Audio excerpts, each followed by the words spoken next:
아멘. 하나님을 경험하는 삶 7주 과정을 다 마쳤습니다.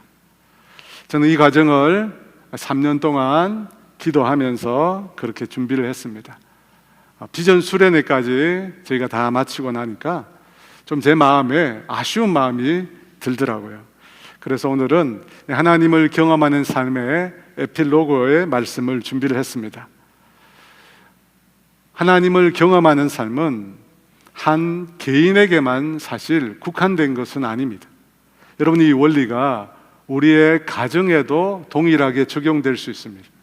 하나님은 우리 가정 안에서, 그리고 우리 가정 주위에서 일하고 계신다.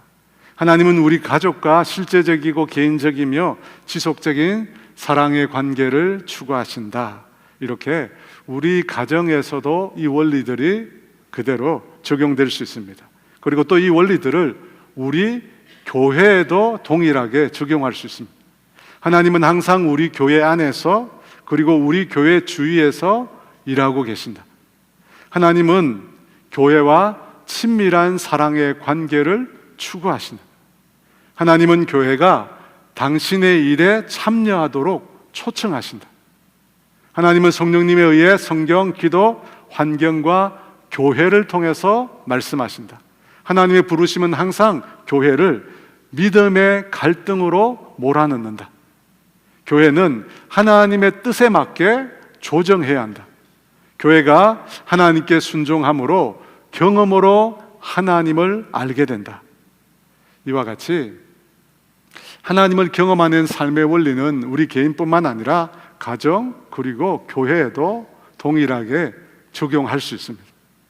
왜 제가 이 개인 외에 가정과 교회를 언급하고 있느냐면, 신앙인으로서 살아가는 우리에게 이 가정과 교회가 너무나 중요하기 때문입니다. 여러분, 한 개인의 신앙은 가정과 교회와 같은 공동체와 분리해서 생각할 수가 없습니다. 저는 목회를 하면서 한 개인의 신앙과 공동체, 특히 오늘 다루려는 이 교회 공동체와 매우 밀접한 관계를 맺고 있다는 사실을 알게 되었습니다. 곧 개인의 이 신앙에, 저와 여러분이 가지고 있는 이 신앙에 교회의 영적 상황이 매우 큰 영향을 미친다는 것입니다. 서울 강동구에 있는 한 대형 교회는 12년 동안이나 교회 내 갈등과 분열과 다툼을 겪었습니다. 12년입니다. 그걸 가리켜 12년 종교전쟁이라고 그렇게 부르더라고요. 교회 내분으로 인해서 그렇게 오랫동안 교회가 어려움을 겪게 됐고, 결국에는 그 교회가 나누어지게 되었습니다. 여러분, 그 기간 동안, 그렇게 교회 안에 다툼과 갈등이 있는 그 기간 동안 그 교회의 성도들의 영적인 삶은 어떻게 되었을까요? 먼저 많은 성도들이 그 교회를 떠났습니다. 그 중에는 다른 교회로 옮겨간 분들도 계시지만 아예 신앙을 떠난 분들도 굉장히 많습니다. 그리고 교회 성도들끼리 서로를 향해 마귀라고 부르면서 그렇게 싸웠다면, 여러분, 그 교회에 다니고 있는 성도들의 심령은 지금 어떤 상태겠습니까? 그야말로 쑥대밭이 되었을 것입니다. 영적인 폐허 상태가 되었습니다. 많은 성도들이 그 교회의 갈등과 분열을 인해서 고통을 받았고, 지금까지도 큰 고통을 겪고 있습니다. 여러분, 이것을 보면 한 개인의 신앙과 그가 속한 교회의 영적 상태는 정말 매우 깊은 관련이 있는 것입니다. 그래서 이런 말이 있습니다. 인생의 방황은 예수님을 만나면 해결이 되고, 신앙의 방황은 좋은 교회를 만나면 해결이 된다. 신앙을 취미가 아니라 삶의 가장 중요한 토대로 생각하는 분들에게 있어서 좋은 교회를 만난다, 좋은 교회에서 신앙생활한다 라고 하는 것은 조금 과장해서 좋은 배우자를 만나는 것만큼이나 중요합니다. 여러분, 그렇지 않습니까? 저는 그렇게까지 생각합니다. 좋은 교회를 만나고 좋은 교회에서 신앙생활하는 거 우리 신앙인에게서는 너무나 중요하다는 것입니다. 또 한 명의 목회자로서 저 또한 그와 같은 좋은 교회를 세우는 것, 좋은 교회를 세우는 것, 그것이 제 인생에 있어서 가장 중요한 가치입니다. 좋은 교회를 세워가는 것, 여러분 그것이 제 인생의 사명입니다. 여러분 어떻습니까? 여러분이 속한 교회를 여러분이 사랑하고 자랑하고 싶은 그런 교회로 여러분 세워가고 싶지 않으십니까? 여러분 아시듯이 교회라고 다 같은 교회가 아닙니다. 교회마다 다 다릅니다. 그런데 여러분이 소속된 그 교회가 주님 보시기에 아름답고 여러분이 그 교회를 사랑하고 누군가에게 자랑하고 싶은 그와 같은 교회가 되기를 원치 않으십니까? 아마 당연히 원하실 것입니다. 그렇다면 우리가 어떻게 하면 그와 같은 좋은 교회를 이루어 갈 수 있을까요? 여러분 그 일을 하려면 먼저 우리가 교회가 무엇인지를 알아야 합니다. 여러분 교회가 무엇일까요? 고린도전서 1장 2절에 교회에 대해서 이렇게 말씀합니다. 고린도에 있는 하나님의 교회 곧 그리스도 예수 안에서 거룩하여지고 성도라 부르심을 받은 자들과 또 각처에서 우리의 주 곧 그들과 우리의 주 되신 예수 그리스도의 이름을 부르는 모든 자들에게, 이 말씀에 보면 교회를 무엇이라고 정의하고 있습니까? 하나님의 교회 곧 그리스도 예수 안에서 거룩하여지고 성도라 부르심을 받은 자들이라고 합니다. 부르심을 받은 자들. 그러면 누가 불렀습니까? 주님이 부르신 거죠. 주님이 예수님 안에서 거룩한 자로 삼으시기 위해서 부르신 사람들, 여러분 그것이 교회입니다. 그래서 신약 성경에 교회라는 용어가 에클레시아, 불러 모은 자들이라고 합니다. 불러 모은 자들. 여러분 교회는 주님께서 이 세상 가운데서 거룩한 당신의 백성으로 삼으시기 위해서 불러서 모은 자들을 말하는 것입니다. 여기서 또 중요한 것은 교회는 사람들이라는 것입니다. 여러분 건물이 아닙니다. 하나님의 백성 삼으시기 위해서 불러 모은 자들, 그 사람들 공동체, 그것이 곧 교회입니다. 고린도전서 1장 하반절에는 또 이렇게 말씀합니다. 또 각처에서 우리의 주 곧 그들과 우리의 주 되신 예수 그리스도의 이름을 부르는 모든 자들, 이번에는 각처에서 우리의 주이신 예수님의 이름을 부르는 모든 자들이라고 합니다. 교회는 예수님을 주라고 부르는 자들이라는 것입니다. 여러분 이 말씀을 종합해 보면 교회는 하나님께서 부르신 자들이면서 예수님을 주라고 고백하는 자들이라는 것입니다. 예수님의 하나님에 의해서 이 세상으로부터 부르심을 받아서 예수님을 주라고, 주인이라고, 구원자라고 고백하는 자들, 그들이 바로 교회라는 것입니다. 그렇다면 여러분 이 교회의 가장 큰 특징이 무엇일까요? 누구든지 주의 이름을 부르는 자는 어떻게 된다고 성경이 말하고 있습니까? 누구든지 주의 이름을 부르는 자는 구원을 받으리라고 했습니다. 교회가 무엇이며 왜 교회가 중요한가? 교회는 하나님의 부르심을 받아서 모인 자들인데 그들은 예수님을 주라고 고백한다는 것입니다. 그렇게 예수님을 주라고 고백하는 그 교회에 놀라운 하나님의 구원이 있다는 것입니다. 사랑하는 여러분, 예수님께서 이 땅에 오신 목적이 무엇입니까? 죄인들을 구원하기 위해서입니다. 인생의 구원을 위해서 예수님께서 이 땅에 오셨다는 것입니다. 그것을 다르게 말하면 예수님께서 교회를 세우시기 위해서 이 땅에 오셨다는 말이 됩니다. 왜 그렇습니까? 예수님을 구원자로 고백하는 자들이 모인 것이 바로 교회이기 때문입니다. 그래서 예수님께서 이 땅에 오신 목적을 교회를 세우기 위해서라고 말을 할 수 있습니다.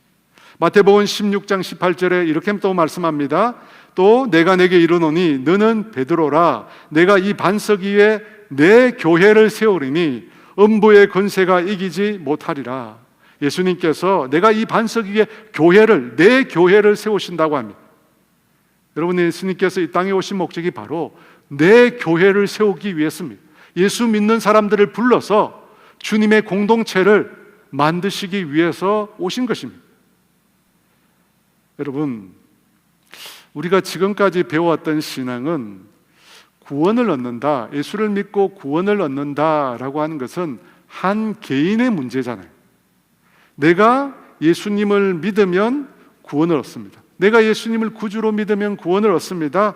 내가 예수님 믿는다고 내 자녀가 저절로 구원 얻는 것은 결코 아닙니다. 내 자녀도 예수님을 구주로 믿어야만 구원을 얻습니다. 그와 같이 구원은 각 개인에게 속한 문제라는 것입니다. 그런데 왜 예수님은 믿는 교회 공동체가 중요하다고 말합니까?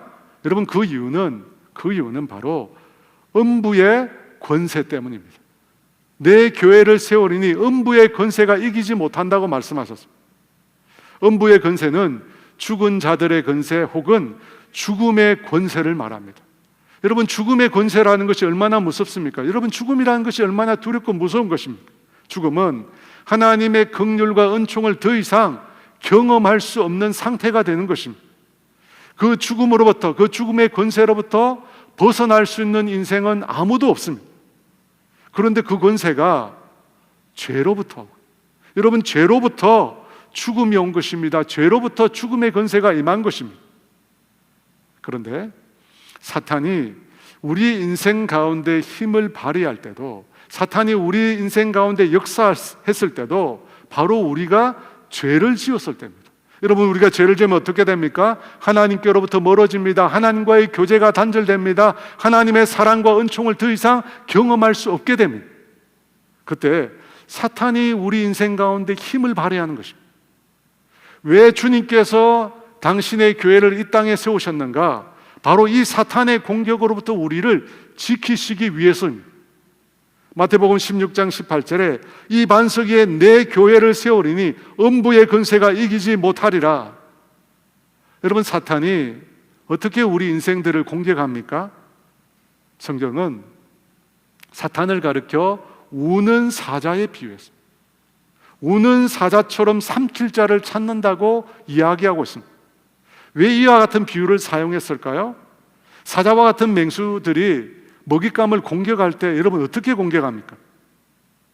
먹잇감들이, 물소들이, 들소들이 모여있는 그 무리를 향하여 정면으로 사자가 돌진하지 않습니다. 여러분 보시면 사자는 무리에서 떨어져 나가 있는 몇몇 먹잇감에게 돌진합니다. 왜 예수님께서 자신을 믿는 성도들을 개개인이 아닌 교회로, 공동체로 모이게 하고 그곳에 교회를 세우셨는가? 바로 이 원수의 공격으로부터 우리를 지키시기 위해서입니다. 여러분, 홀로 떨어져 있는 성도는 사탄으로부터 공격받기가 너무나 쉽습니다. 그가 아무리 이전에 훌륭한 신앙생활을 했더라도 혼자 떨어져 있는 순간부터 사탄의 먹잇감이 되기 십상입니다. 그래서 예수님께서 예수 믿는 자들을 공동체로, 교회로 불러 모으신 것입니다. 이스라엘 백성이 애굽에서 나와서 광야길을 걸을 때 아말렉 족속이 이스라엘을 공격했습니다. 어떻게 공격했을까요? 신명기 25장 17, 18절에 이렇게 말합니다. 너희는 애굽에서 나오는 길에 아말렉이 내게 행한 일을 기억하라. 곧 그들이 너를 길에서 만나 내가 피곤할 때 내 뒤에 떨어진 약한 자들을 쳤고 하나님을 두려워하지 아니하였느니라. 이 아말렉은 사탄의 세력을 상징합니다. 그들이 이스라엘 가운데 어떻게 행했다고 합니까? 내가 피곤할 때 내 뒤에 떨어져 있는 약한 자들을 쳤다고 이야기합니다. 아말렉이 뒤에 떨어져 있는 약한 자들을 노리고 있었던 것입니다. 여러분, 분명히 신앙은 하나님과 나라고 하는 1대1에 근거합니다. 하지만 우리의 그 신앙을 지켜가기 위해서는 우리 모두가 반드시 교회가 되어야 합니다. 함께 모여서 공동체를 이루어야 합니다. 여러분, 그렇지 못하고 공동체에서 떨어져 있으면 어떻게 됩니까? 사탄의 먹잇감이 되는 것입니다. 코로나 시대를 넘어가면서 제일 걱정되는 부분이 이 부분입니다. 여러분, 많은 분들이 이제는 영상으로 집에서 편하게 예배를 드려도 전혀 문제가 없다고 생각을 합니다. 그리고 그것이 앞으로 신앙의 대세가 될 것이며 또 그렇게 되어야 한다고 생각하는 사람들이 점점 늘어나고 있습니다. 하지만 주님의 생각은 다릅니다. 왜 주님께서 신앙을 고백하는 우리 각 개인을 주님의 교회로 공동체로 세우셨는가를 여러분 기억하셔야 합니다. 공동체가 없으면 음부의 권세에 쉽게 노출된다는 것입니다. 사탄의 먹잇감이 된다는 것입니다. 그래서 실제로 많은 성도들이 코로나 시대를 지나면서 교회를 떠났습니다. 여러분 그렇지 않습니까? 코로나만 지나가면 교회로 다시 돌아올 줄 알았는데 돌아오지 않습니다. 많은 사람들이 교회로 더 이상 돌아오지 않습니다. 저는 이 코로나가 우리 가운데 역사하는 사탄의 일종의 공격이라고 생각합니다. 왜냐하면 성도들이 교회를 떠나고 있기 때문에. 물론 이전에 예배만 다녔지 진정한 의미에서 예수를 믿는 성도가 아닌 분들도 있을 것입니다. 예수님을 주라고 아직 고백하지 않은 분들도 있었을 것입니다. 하지만 교회 공동체로 신앙생활을 했던 분들 중에도 코로나 이후에 신앙을 떠나는 분이 굉장히 많습니다. 사랑하는 여러분, 히브리서 10장 25절 말씀을 우리는 꼭 기억해야 합니다. 모이기를 피하는 어떤 사람들의 습관과 같이 하지 말고 오직 권하여 그날이 가까움을 볼수록 더욱 그리하자. 어떻게 하라고 합니까? 그날 곧 말세가 가까울수록 더욱 모이기를 힘쓰라고 성경은 말씀합니다. 여러분 그렇게 해도 되고 그렇게 하지 않아도 되는 선택의 문제가 아닙니다. 우리는 모이기를 더욱 힘쓰고 신앙을 고백하며 주님의 교회로 세워져 가야 하는 것입니다. 여러분 그렇게 할 때만, 그렇게 우리가 애쓰고 노력할 때만 음부의 권세가 힘을 잃어버리는 것입니다. 사탄이 그 공동체를 해치지 못하는 것입니다. 여러분 그래서 교회가 중요한 것입니다. 믿는 자들이 함께 모이는 것이 그래서 중요한 것입니다. 사랑하는 여러분, 이 교회를 향한 우리 주님의 마음, 예수님의 마음은 어떤 것일까요? 에베소서 5장 25절에 이렇게 말씀합니다. 남편들아 아내 사랑하기를 그리스도께서 교회를 사랑하시고 그 교회를 위하여 자신을 주심같이 하라. 여러분 무엇이라고 합니까? 예수님께서 교회를 사랑하시고 그 자신을 교회를 위해서 다 주셨다고 말씀합니다. 예수님께서 자신을 주로 고백하는 사람들을 사랑하시고 그들을 위하여 자신을 전부 주셨다는 것입니다. 사도행전 20장 28절은 또 이렇게 말합니다. 여러분은 자기를 위하여 또는 온 양떼를 위하여 삼가라. 성령이 그들 가운데 여러분을 감독자로 삼고 하나님이 자기 피로 사신 교회를 보살피게 하셨느니라. 하나님께서 자기 피로 교회를 사셨다고 합니다. 예수님의 피값으로 무엇을 하셨다고 합니까? 교회를 사셨다고 합니다. 예수님의 믿는 사람들을 모으기 위해서 예수님께서 당신의 피를 흘리신 것입니다. 여러분 말씀을 정리하면 이렇습니다. 교회는 하나님께서 이 세상 가운데서 불러서 모은 사람들인데 그들은 예수님을 주, 구원자, 주인으로 고백하는 사람들입니다. 여러분 그 교회에 구원이 있습니다. 왜냐하면 예수님께서 자신의 피값으로 예수 믿는 사람들 곧 교회를 사셨기 때문입니다. 그래서 음부, 죄와 사망의 권세가 그 교회를 이기지 못하는 것입니다. 여러분 이 말씀을 보면 교회, 예수 믿는 사람들의 모임, 공동체가 얼마나 중요한지 모릅니다. 여러분 교회는 노아의 시대에 방주와 같은 것입니다. 방주와 같아요. 홍수 때 방주 밖에 있는 사람에게는 구원이 없습니다. 구원을 얻을 수 없습니다. 방주 안에만 생명을 지킬 수 있는 것입니다. 마찬가지로 예수님께서 사랑하셔서 자신의 피값으로 사신 이 교회, 이 믿는 자들의 공동체에만 구원이 있습니다. 이 교회를 떠나면 그 밖에는 여러분 구원이 없습니다. 여러분 그 밖에는 끊임없이 사탄의 먹잇감이 되는 사람들로 가득 찹니다.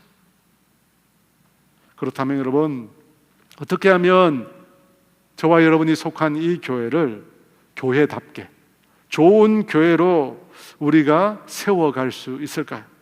먼저 우리가 할 것은 주님이 이 교회의 주인이 되도록 하는 것입니다. 앞서 언급했듯이 교회는 예수님을 주로 주인으로 구원자로 고백하는 사람들의 공동체라고 했습니다. 예수님은 교회를 내 교회라고 하셨습니다. 그러면 당연히 교회는 예수님을 주인으로 모셔야 합니다. 여러분, 그러면 예수님을 주인으로 모신다는 것은 무엇을 뜻하는 것일까요? 어떻게 하면 예수님을 주인으로 모실까요? 그것은 매사에 주님의 뜻을 묻고 구하고 그 뜻대로 행하는 것입니다. 우리 각 개인이 예수님을 주인으로 모시는 삶이 무엇입니까? 말씀과 기도를 통해서 매사에 예수님과 교제하고 예수님의 말씀을 듣고 그 말씀대로 순종하여 살아가는 것입니다. 여러분, 이것이 예수님을 주인으로 모신 자의 삶입니다. 마찬가지로 교회도 매사에 예수님의 뜻을 묻고 그 뜻대로 그 말씀대로 교회를 움직여가는 것입니다. 여러분, 이것이 그 교회의 주인을 예수님으로 삼는 것입니다. 그런데 우리 각 개인이 하나님의 뜻을 구하는 것과 교회가 하나님의 뜻을 구하는 데에는 조금 차이점이 있습니다. 여러분, 어떤 차이점이 있을까요? 우리 개인이 하나님의 뜻을 묻는 것과 교회가 하나님의 뜻을 묻는 것, 이 사이에는 어떤 차이가 있을까요? 고린도전서 12장 27절은 교회를 이렇게 말합니다. 너희는 그리스도의 몸이요 지체의 각 부분이라. 교회는 예수님의 몸인데 그 몸에는 많은 지체가 있다고 말합니다. 눈이 있고 귀가 있고 손이 있고 발이 있고 여러 지체가 있다는 것입니다. 여러분, 왜 주님께서 교회를 그와 같은 지체를 가진 몸에 비유하실까요? 그것은 한 지체가 전 교회는 될 수 없다는 것입니다. 하나님의 뜻을 아는 것도 마찬가지입니다. 교회 내 한 지체가 그 교회를 향한 하나님의 뜻을 다 알 수 없다는 것입니다.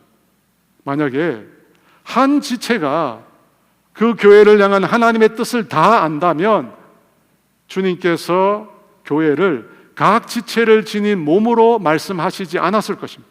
여러분, 단도직입적으로 말해서 목회자 한 사람이 교회가 될 수 없다는 겁니다. 목회자 한 사람이 그 교회를 향한 하나님의 뜻을 다 알 수 없다는 것입니다. 여러분, 목사는 그 교회의 수장이 아닙니다. 가톨릭 교회에서 교황이 마치 교회의 우두머리인 것처럼 말하는데, 여러분, 성경은 결코 그렇게 말씀하시지 않습니다. 성경은 교회의 머리는 예수 그리스도라고 분명히 말씀합니다. 에베소서 5장 23절에 이는 남편이 아내의 머리됨이 그리스도께서 교회의 머리됨과 같음이라. 그가 바로 몸의 구주시라. 그리스도께서 몸의 머리가 되신다고, 교회의 머리가 되신다고 분명히 말씀하고 있습니다. 그래서 여러분, 우리가 예수님의 뜻을 묻는 것입니다. 왜 우리가 예수님의 뜻을 묻습니까? 교회의 머리가 바로 예수님이시기 때문입니다. 그래서 예수님의 뜻을 묻는 것입니다. 그런데 많은 교회에서 안타깝게도 목사가 교회의 머리가 되고 납니다. 여러분, 이것은 지극히 잘못된 것입니다. 여러분, 목사는 교회의 수장이 아닙니다. 목회자도 그리스도의 몸의 지체 중 한 부분, 그리스도의 몸의 지체 중 한 부분입니다. 교회 공동체의 한 일원일 뿐입니다. 여러분, 제가 목회자의 위치를 폄하하려는 것이 아닙니다. 성경이 말씀하는 목회자가 누군지를 여러분에게 말씀드리는 것입니다. 에베소서 4장 11절 12절에 이렇게 말합니다. 그가 어떤 사람은 사도로, 어떤 사람은 선지자로, 어떤 사람은 복음 전하는 자로, 어떤 사람은 목사와 교사로 삼으셨으니 이는 성도를 온전하게 하며 봉사의 일을 하게 하며 그리스도의 몸을 세우게 하심이라. 목사가 누구라고 이야기합니까? 성도를 온전하게 한다고. 온전하게, 신앙적으로 성숙하게 만드는 일을 하는 것입니다. 성도들도 하나님과 인격적인 관계를 맺게 하고 하나님과 영적인 교제를 통해서 자라나도록 하는 것, 그 신앙이 자라나도록 돕는 것, 여러분, 이것이 목사가 하는 일입니다. 하나님을 믿는 그 믿음이 자라나도록 돕는 역할을 하는 것이 바로 목사라고 하는 직분이 하는 일입니다. 여러분, 목사는 구약시대 선지자가 아닙니다. 선지자가 아니에요. 구약시대 하나님께서는 성령을 부어주신 선지자를 통해서 당신의 뜻을 모든 백성들에게 알리셨습니다. 하지만 신약시대는 어떻게 되었습니까? 하나님께서는 예수 믿는 모든 사람들에게 성령을 부으셨어요. 예수 믿는 모든 사람들에게 다 성령을 부으셨어요.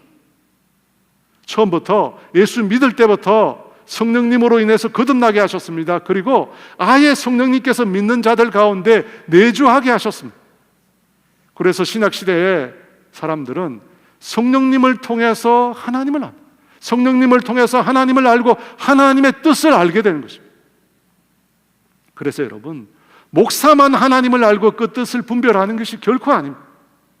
교회의 모든 성도들은 다 하나님을 알고 그 뜻을 분별할 수 있습니다. 그래서 성령님을 여러분에게 부으신 것입니다. 제가 왜 이런 말씀을 여러분께 드릴까요?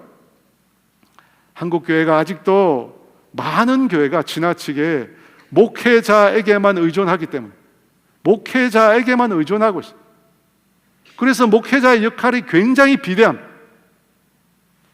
제가 자주 찾아가는 세탁소가 있습니다.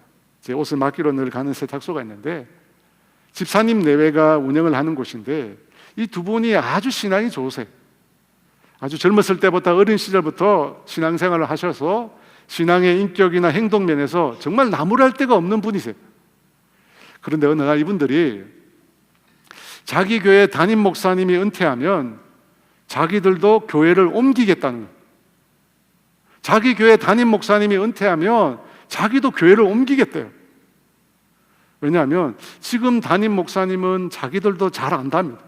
근데 은퇴하시면 모르는 다른 분이 오니까 자기들이 아는 목사님이 있는 곳으로 교회를 옮기겠대. 그러면서 저희 교회로 온대요. 절을 하니까 저희 교회 온대요. 여러분, 제가 그분들에게 뭐라고 얘기했을까요? 웰컴, 우리 교회로 오세요. 그렇게 했을까요? 제가 야단을 쳤습니다. 신앙생활을 한 지 도대체 몇 년인데 아직도 교회가 뭔지를 모르냐? 담임 목사가 바뀌었다고 교회를 옮기냐고? 그게 신앙이냐고? 두 분 우리 교회 안 받는다고 그랬어요. 여러분, 각 교회의 머리는 그리스도입니다. 그리고 목회자를 비롯한 우리 모두는 그 교회의 지체입니다. 목회자만 특별한 것이 아닙니다. 목회자는 가르치는 자로 성도들이 신앙적으로 자랄 수 있도록 돕는 자입니다. 그래서 목회자 한 사람이 교회가 될 수 없습니다. 목회자 한 사람이 그 교회의 전부가 될 수 없다는 겁니다. 목회자 한 사람이 그 교회를 향한 하나님의 뜻을 다 알 수도 없습니다. 그 교회를 향한 하나님의 뜻은 그 교회에 속한 모든 지체들이 다 함께 하나님과 깊은 교제를 나누면서 하나님께 물어야 하는 것입니다. 하나님은 성령님에 의해 성경과 기도와 환경과 교회를 통해서 말씀하신다고 했잖아요. 우리가 배웠잖아요. 그 교회 지체들이 성령님에 의해서 자기가 속한 교회를 향한 하나님의 뜻을 물어요. 그래서 여러분, 우리가 비전 수련회 때 그걸 나눈 거잖아요. 나눴잖아요. 우리 교회를 향한 하나님의 비전과 뜻이 무엇일까? 여러분이 물으면서 생각한 걸 다 기록해서 붙였잖아요. 여러분, 아가페 홀에 가시면 카페에 저 꿈틀이가 붙어 있습니다. 여러분, 기도하시다가, 교회를 위해서 기도하시다가 하나님 내 마음에 이런 감동을 주시면 언제든지 거기다 기록해서 붙이세요. 제가 보니까 어제 누가 붙였더라. 어제 우리 주일 학생이 한 붙였어요. 거기 붙여놨어요. 어린이 금요 기도를 하게 해주세요. 붙여놨어요. 여러분, 기도하시다가 거기 붙어있는 비전에 동의하시면 그 밑에다가 표시하세요. 나도 동일한 마음을 주셨습니다.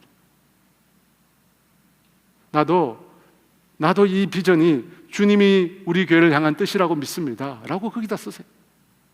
그리고 여러분 기도하십시오. 사랑하는 여러분, 하나님께서 당신의 교회를 몸의 지체에 비유하신 이유가 여기 있습니다. 온 몸의 지체가 다 연합해서 머리신 예수 그리스도의 뜻을 구하라는 것입니다. 단체로 하는 스포츠 경기에 그런 격언이 있습니다. 팀보다 위대한 선수는 없다. 팀보다 위대한 선수는 없다. 마찬가지로 교회의 한 지체가 전 교회보다 나을 수는 없는 것입니다. 설령 그가 아무리 뛰어난 목회자라고 할지라도 전체 교회 공동체보다는 결코 나을 수 없는 것입니다. 여러분, 이것이 교회를 세워가는 방법, 우리 모두에게 중요한 것이 있습니다. 우리 모두가 우리 교회를 향한 하나님의 뜻을 묻는 것입니다.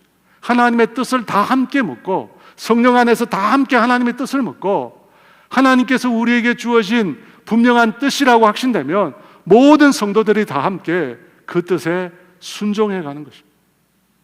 여러분, 이것이 교회를 세워가는 것입니다. 고린도전서 12장 18절에 이렇게 말합니다. 그러나 이제 하나님이 그 원하시는 대로 지체를 각각 몸에 두셨으니, 앞서 저는 교회는 그리스도의 몸이고 지체라고 했습니다. 그런데 그 각 지체를 방금 읽은 고린도전서 12장 18절에 무엇이라고 하느냐면, 하나님이 원하시는 대로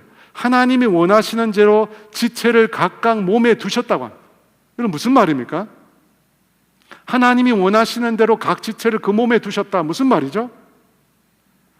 우리 모두가 내 임의대로 교회를 정한 것이 아니라는 뜻입니다. 하나님이 원하시는 대로, 뜻하신 대로 우리 모두를 각 교회에 하나님이 두신 것입니다. 그래서 여러분이 이곳에 있는 것이 여러분 개인의 의사를 넘어서 하나님이 정해서 여러분을 이곳에 두신 겁니다. 그러므로 어느 누구도 왜 이 사람이 우리 교회에 있어야 하는가, 왜 이 사람이 우리 교회에 다니는가 라고 함부로 말해서는 안 됩니다. 왜냐하면 하나님이 정하신 것입니다. 하나님께서 원하신 대로 각 지체를 각각 교회에 두신 것입니다. 여러분, 우연이 아니에요. 여러분 자신의 결정이 아니에요. 하나님이 여러분을 이 교회에 보내주신 것입니다. 여러분 믿으십니까? 저를 비롯한 우리 모두는 하나님의 특별한 계획과 하나님의 특별한 뜻에 의해서 지금 여기 이곳에 있는 것입니다. 하나님의 특별한 계획과 뜻이 있어서 저와 여러분을 하나님이 이곳에 두신 겁니다. 그렇다면 그 뜻과 계획이 무엇일까요? 오늘 본문인 에베소서 4장 16절입니다. 다 같이 읽습니다. 그에게서 온몸이 각 마디를 통하여 도움을 받음으로 연결되고 결합되어 각 지체의 분량대로 역사하여 그 몸을 자라게 하며 사랑 안에서 스스로 세우느니라. 여기서 그는 예수님을 말합니다. 교회의 머리이신 예수님으로부터 온몸이 각 마디를 통해서 도움을 얻는다고 합니다.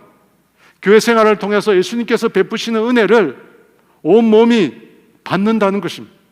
여러분, 그렇게 한 다음 각 지체들이 어떻게 한다고 합니까? 각 지체들이 서로 연결하고 결합하여 그 분량대로 힘을 내어 그 몸을 자라게 한다고 합니다. 각 지체들이 서로 연결하고 결합해서 그 지체의 분량대로 힘을 내서 그 몸 전체를 자라게 한다고 합니다. 여러분, 교회는 그리스도의 몸이며 각 지체라고 했습니다. 지체는 눈, 코, 입, 손, 발 등 몸에 붙어있는 기관들입니다. 그 기관들이 서로 연결하고 결합해서 그 분량대로 힘을 내어 그 몸 전체를 자라게 만드는 것입니다. 여러분, 이것을 보면 각 지체, 교회에 속한 모든 성도들 각자에게는 역할이 있는 겁니다. 역할이 있어요.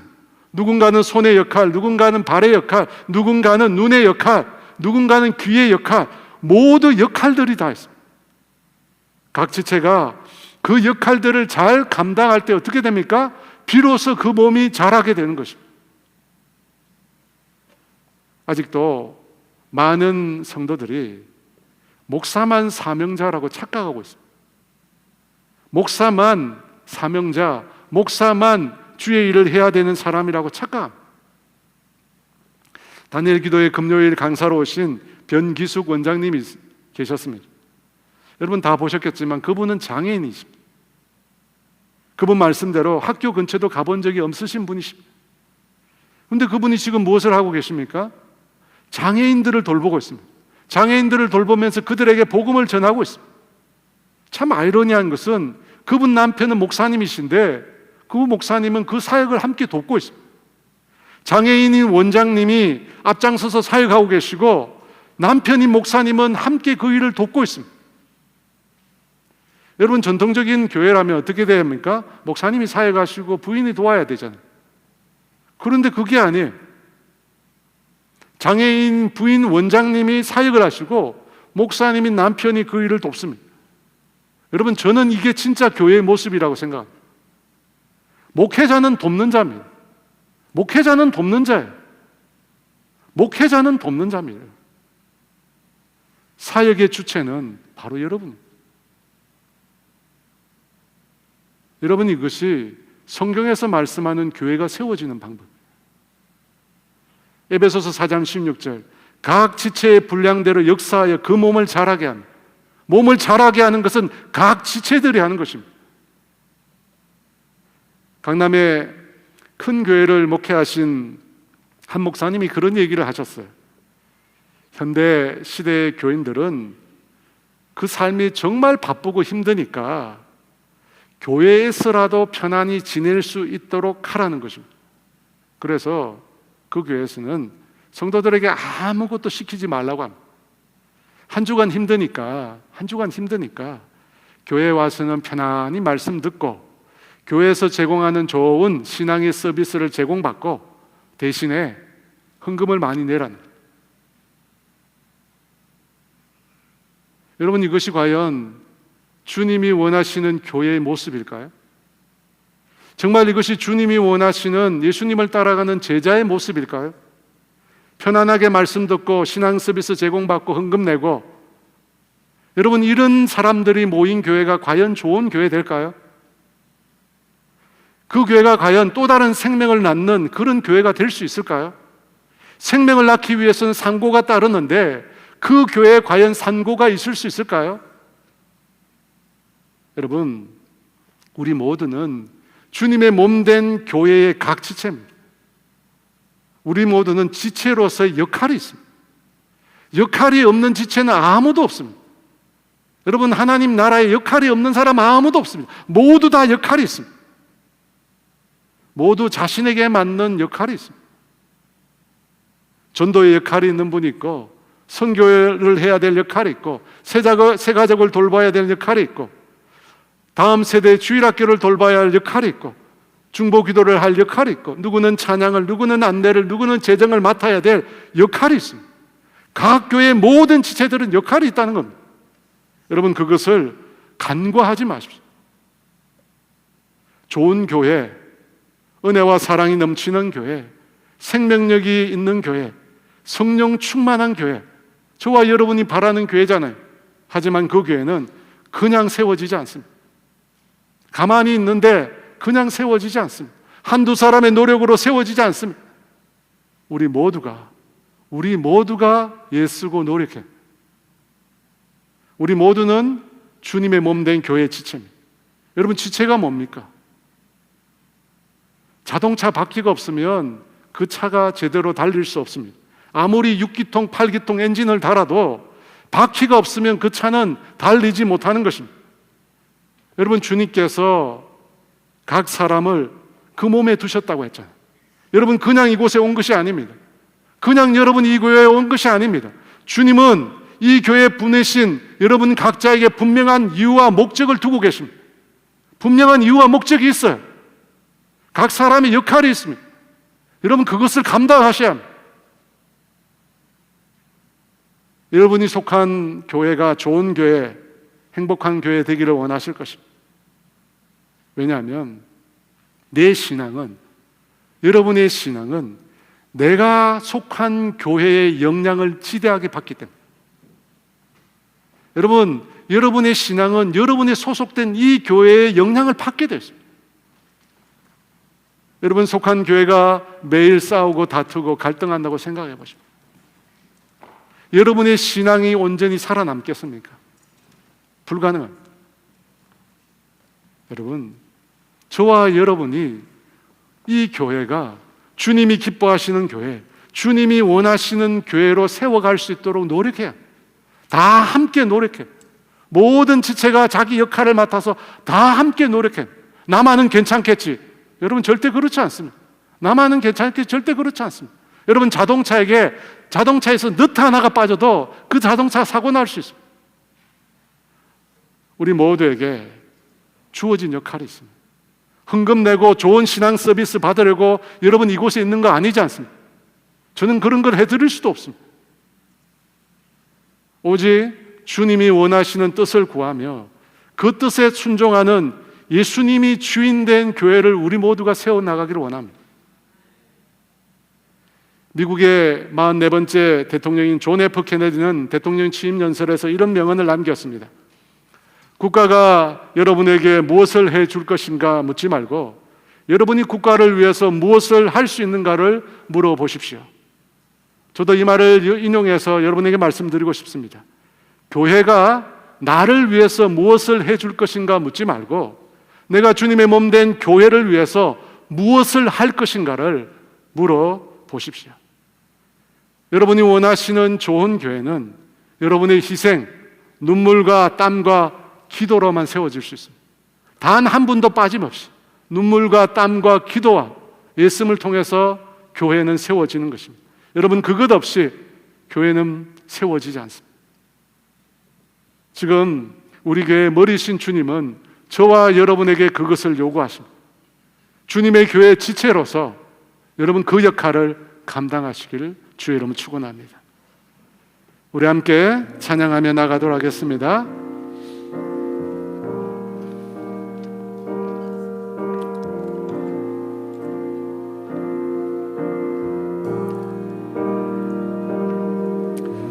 우리에게 소원이 하나인데 주님 다시 오실 그날까지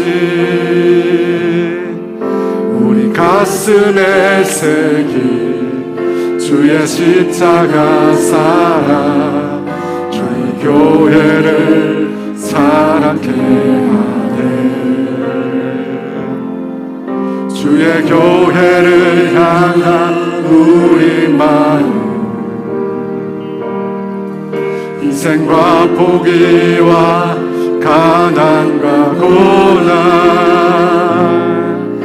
하물며 죽음조차 우리 막을 수 없네. 우리 교회는 이 땅의 희망, 교회를 교회되게 예배되게 우릴 사용하소서. 진정한 부흥의 날 오늘 임하노요. 우릴 사용하소서.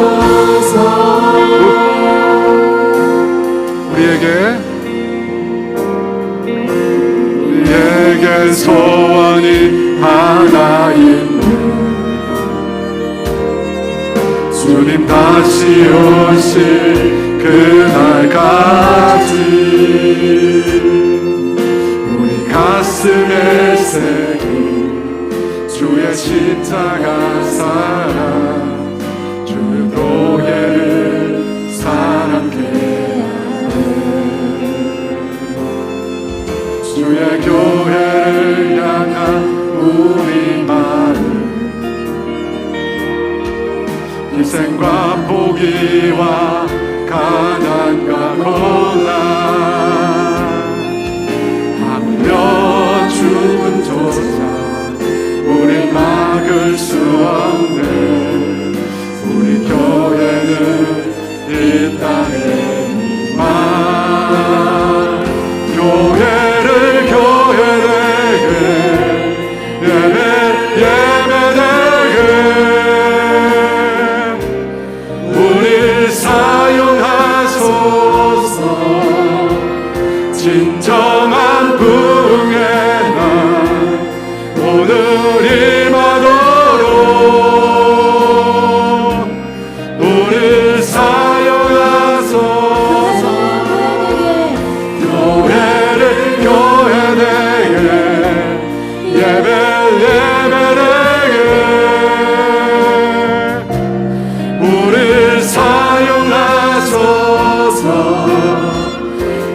진정한 부흥의 날 오늘 임하도록 우리 사용하소. 교회를 교회되게 한 번 더, 교회를 교회되게, 교회를 교회되게, 예배를 예배되게, 우리 사용하소서. 진정한 부흥의 날 오늘 임하도록 우리 사용하소서.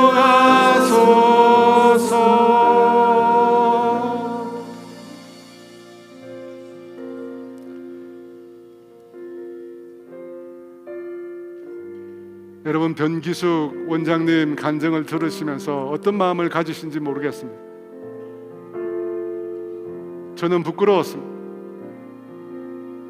평생 앉지도 서지도 못하는 장애인이지만 주를 위해 살겠다고, 복음을 위해 살겠다고, 영혼을 위해서 살겠다고 그가 그 마음에 품고 기도하고 그 마음에 품고 하나님 앞에 믿음으로 나아가니까 하나님이 놀라운 일을 행하시잖아. 하나님이 놀라운 일을 행하시잖아. 하나님이 놀라운 일을 행하십니다. 주님이 사랑하시는 교회, 구원받은 자로 넘치는 교회, 생명 있는 그 교회, 여러분, 그 교회는 그냥 세워지지 않습니다. 절대 그렇게 세워지는 교회는 없습니다. 희생해야 합니다. 땀을 흘려야 합니다. 눈물을 쏟아야 합니다. 아파야 해요. 아파야 해요. 여러분, 그런 희생과 헌신과 아픔을 각오하지 않으면 교회는 서지 않습니다. 여러분 들으셨잖아요. 셋째 날 목사님 들으셨잖아요. 남편이 죽고 그런 어려운 가운데도 몸된 교회를 섬기기 위해서 그래도 주어진 삶을 순종으로 살아내려는 사람들이 있었기에 그 교회가 서는 겁니다. 저와 여러분에게 주님은 그것을 요구하시기 위해서 이 교회에 보내신 겁니다. 이 교회 지체로서 너 자신의 역할을 감당하라는 겁니다. 희생하라는 것입니다. 수고하라는 것입니다. 사랑하는 여러분, 저는 여러분을 편하게 해줄 마음이 없습니다. 그렇게 말하는 교회 있으면 가십시오. 저는 여러분을 그렇게 해줄 수 없습니다. 여러분이 원하는 대로 다 해줄 능력이 없습니다. 하지만 단 한 가지 제가 해줄 수 있는 것은 하나님의 뜻을 위해서 다 함께 노력하고 그 말씀을 붙잡고 순종하여 나아가는 교회 되기를 원합니다. 여러분, 그게 교회입니다. 그게 교회예요. 그게 교회입니다. 여러분, 다시 기도합시다. 하나님, 주님의 교회, 주님의 그 사랑하신 교회, 피로 값주고 사신 그 교회, 하나님, 나도 세워갈 수 있도록 나에게 은혜를 주세요. 내가 비록 주님 약합니다. 몸이 약하고 마음도 약하고 뭐든지 다 약합니다. 하지만 하나님이 은혜 주시면, 하나님이 도와주시면, 하나님이 함께 하시면 감당할 수 있는 줄 믿습니다. 주님 도와주시옵소서. 믿음으로 주님 구합니다. 주님 함께하여 주시옵소서. 주를 위하여, 복음을 위하여, 교회를 위하여 아낌없이 드리고 주님의 몸된 교회가 세워지는 것을 보게 하여 주시옵소서. 우리 주여 외치고 같이 기도합니다. 주여, 우리를 사랑하소서. 교회를 교회되게, 예배를 예배되게, 우리 사용하소서. 진정한 부흥의 날 오늘 임하도록 우리 사용하소서. 우리를 교회 되게, 예배 예배되게,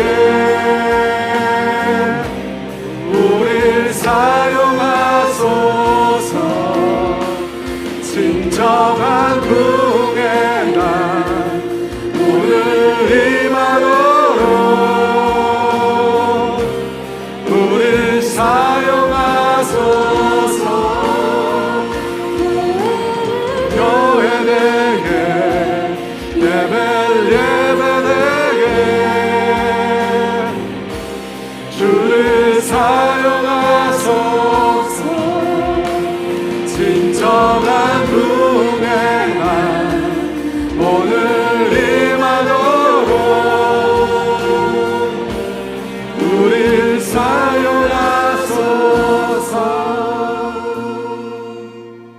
하나님 아버지, 참으로 감사합니다. 이 세상 가운데 방황하는 우리들을 주님이 불러주셔서 주님의 교회로 삼아주셔서 감사합니다. 영원히 멸망받을 수밖에 없는 저 죄인들을 주님 불러주셔서 하나님의 구원의 백성으로 우리를 삼아주셔서 참으로 감사합니다. 주님의 몸된 교회의 지체가 되고 일원이 되게 해주셔서 참으로 감사합니다. 하나님, 그 은혜를 아버지 우리가 잊을 수 없습니다. 주님, 우리를 이렇게 불러주시면 우리로 하여금 구원의 백성이 되게 하실 뿐만 아니라 우리가 주님의 몸된 교회를 세워가도록 부르신 줄 믿습니다. 주님의 몸된 교회의 지체로서 하나님, 주께서 맡겨주신 귀한 뜻과 계획을 이루어가는 주님의 사람들 되게 하여 주시옵소서. 몸된 교회를 통해서 생명의 복음이 전파되고 죽어가는 영혼들을 살리는 그 일에 하나님, 나 또한 쓰임받을 수 있도록 주님 도와 주시옵소서. 내가 비록 연약하고 부족하고 아버지 내 힘으로 아무것도 할 수 없지만 주의 성령이 나와 함께 하시기에 주님께서 나를 도와주시기에 주께서 맡겨주신 귀한 지체로서의 사명 감당할 수 있는 줄 믿습니다. 주님 은혜 주셔서 주님 능력 주셔서 맡기신 교회 지체로서의 사명을 감당하는 우리 모두가 되게 하여 주시옵소서. 지금은 우리 주 예수 그리스도의 은혜와 하나님의 다함이 없는 사랑하심과 성령님의 교통하심과 인도하심과 위로하심, 주님의 몸된 교회 지체로서 맡겨주신 귀한 사명 믿음으로 기쁨으로 감사함으로 감당하기를 소원하는 사랑하는 성도들 위해 이제로부터 영원토록 함께 하시기를 간절히 축원하옵나이다.